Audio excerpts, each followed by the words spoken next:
Hi, my name is Michelle. I'm the account manager with VANCITY Savings Credit Union. The first thing I asked Michelle was, why not use your personal bank account for all your business banking instead of opening up a more expensive business bank account? There may be cases where you're unable to operate your business transactions out of a personal account. Those cases might be when you receive checks in your business name. So if you do landscaping and it's Michelle Landscaping, you would not be able to deposit into your own personal account under just Michelle. Another reason that you would like to do banking transactions out of a separate banking account is for better bookkeeping and audit. Now, when Michelle is talking about keeping your personal transactions separate from your business transactions is better for bookkeeping, what she means is that when you have your personal and business banking all into one bank account, everything kind of gets mixed up, so it's hard to tell for yourself and for the government what's a business transaction, whether it's income or expense, and what's a personal transaction, income or expense. Now, the second reason for having a separate bank account just for business is the reconciliation process. And reconciliation is when you're matching those receipts with your statement. And with a mixed account, both for personal and business banking, you're not going to have all the receipts to match up with that account. You're never going to have all of them. You're always going to have missing receipts because you're not going to keep your personal receipts. Or if you do keep your personal receipts, you got to enter all your personal receipts in just to make everything match up. That's kind of a nightmare. When you have a separate bank account just for business, you know that each line item on that statement needs to have an accompanying receipt.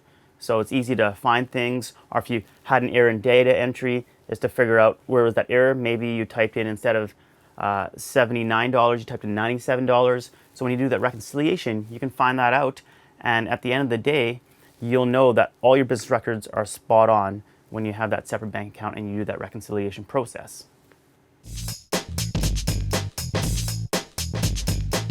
So for a sole proprietorship, we would ask firstly whether or not your company has its name registered. So if your company's name is registered, then we would ask for the certificate of provincial registration. If not registered, then we would ask for one of the following. We would either ask for your business number, which is issued to you by Canada Revenue Agency. We could also ask for your business liability insurance, or lastly, your business license or permit, and that would be issued by your city or local municipality.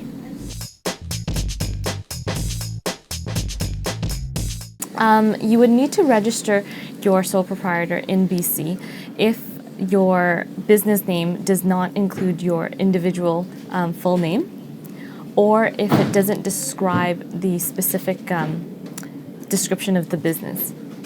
So for example, if your sole proprietor is, let's say your name is John Doe and your company is John Doe Plumbing, then you probably don't need to register your company. However, if your company is Doe Plumbing, then as it doesn't distinguish you as an individual, you would likely need to register your company.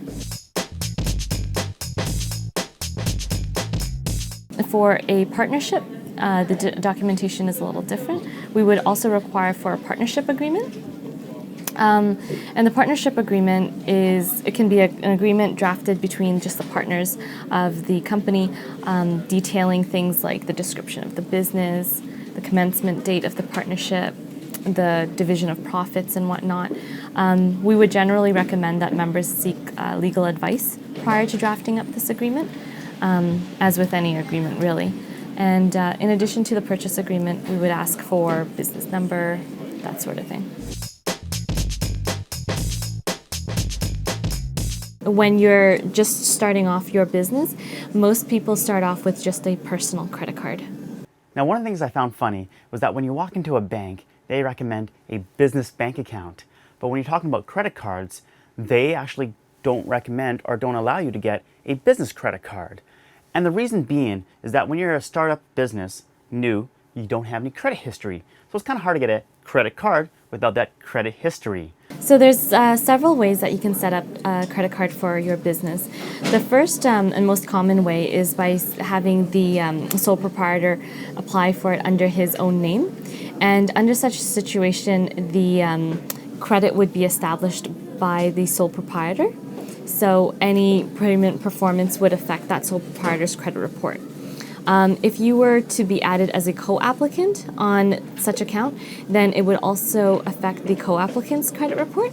However, if you're just being added as an additional card holder, any repayment history and performance on the additional card holder would not affect their own credit report, but it would reflect on the primary card holder. The last is a corporate guarantee credit card, and with a corporate guarantee, these are usually issued to companies that are much bigger, much more established, because it's based on the company, and in such a situation, it does not get reported on any of the individual card holders' credit reports. Now, if you do want to get a business credit card, there's a couple things you can do, but one of them is to put a hold of funds that will cover that credit card. So say you'll put up, if you have a $5,000 credit card limit, you put up $5,000 on hold just in case you don't pay your bill. They know they have that $5,000 there. Not a lot of people like freezing $5,000 just to secure a credit card. So the more popular route is just to use a personal credit card for your business needs. Now, this doesn't mean mixing up your personal and business transactions on that credit card. What they're recommending is getting a completely separate credit card only for business transactions. And when you build up enough credit history, then yeah, you can get a business credit card if you do so choose. An alternative to opening up a business account is to open up a sub-account in a personal account. And so that is another way to save on some fees. That would be a way that you could kind of start off if you're still receiving checks under your name. Again, if it's under a business name, then we would not be able to deposit into the account. And some financial institutions don't structure their accounts with sub-accounts. So that's another thing to look into. What? I didn't know this. I didn't even know you could have sub-accounts. So if you're going to go the personal checking account route, I suggest, if you can, do a sub-account so you can keep your transactions separate. And if you're not going to do a sub-account and you still want to go the personal route, then at least open up a separate personal bank account for those needs.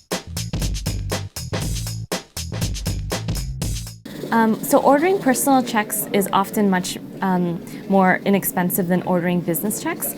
Ordering business checks typically cost upwards of $100, whereas with personal checks it's closer to about $20, if at all. And you could just ask your financial institution for those check fees.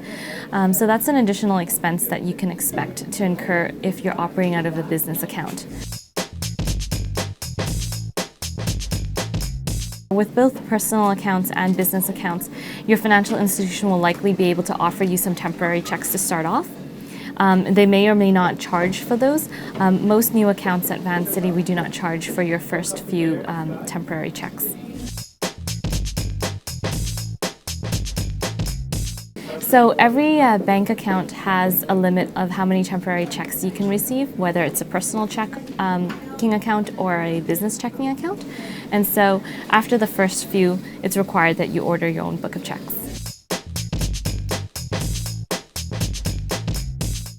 If you're incorporated, you cannot use your personal banking account for business transactions because your business transactions will be made to your business name, and that'll be an incorporated entity and therefore a separate legal entity.